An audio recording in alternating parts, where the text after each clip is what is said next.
Alright, so today, as promised, I'm going to be doing a tutorial on how to do gun glow. But yeah, I think it looks really good, and yeah, I'm going to be sharing with you guys how to do it today. So yeah, let's get straight into it. So I'm gonna switch to my yeah, okay. So first you need to have PS Touch, which is the app that I'm going to be using today. And second, you need to get your weapon PNG to the canvas. So let me find it real quick. Alright, I have it here. So yeah, I'm going to be using the same as this. There are not a lot of PNGs on Google, which you can get it from Google, but you don't get much from it. So yeah, so if you guys don't know how to cut your weapons, I can make a tutorial on it as well. But for now, let's just focus on this tutorial. So after you cut your gun, your weapon, and you can go into your gallery and get a background for this. I want to choose one that I already downloaded, which is this Nuketown. And so you can do whatever you want with the background. I'm just gonna leave it as that. So now, first you want to do is you want to select the pixels of the weapon PNG. You want to inverse it. You want to go into the empty layer and fill in stroke. You want to invert it again, so it's selecting the weapon, and now you want to go into glow. So the glow color depends on the color of the weapon.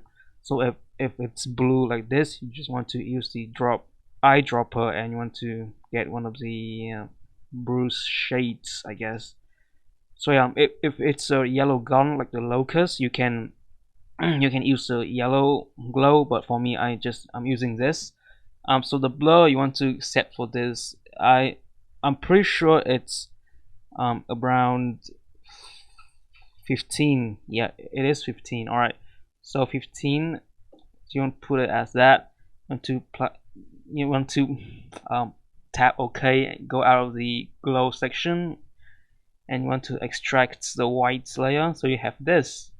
So it looks a bit bad. It doesn't look good, but you can set it as linear dodge add, which makes it look a lot better. And then you want to duplicate it once. You want to blur it so it looks a bit more natural, I guess. So I'm going to be doing 30 blur since I usually do this, and you can duplicate once more time so it looks a bit glowier, but I guess this is fine. You can make it a lot better by duplicating the gun.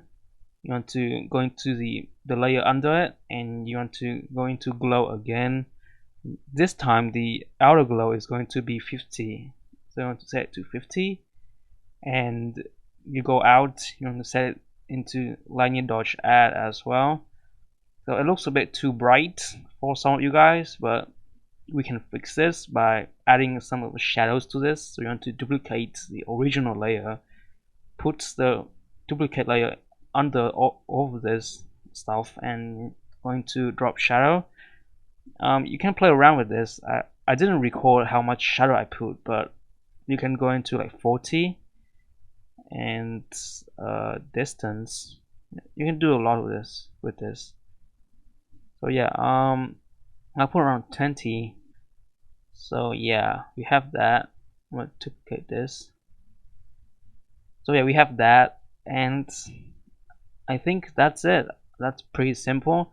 You can make the background a bit darker so the glow will stand out much more. But yeah, that's it. There's nothing much you can do with it anymore since it is what it is. But anyways, you can fix up the outer glow a bit so that it doesn't look a bit too choppy, I guess.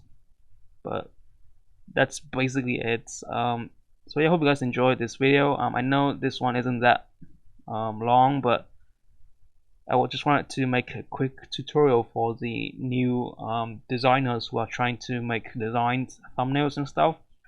But yeah, that's pretty simple.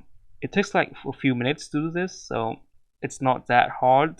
But if you follow the tutorial like I did on the screen, then you can make a PNG looks pretty great. I guess you can also add your own stuff to it.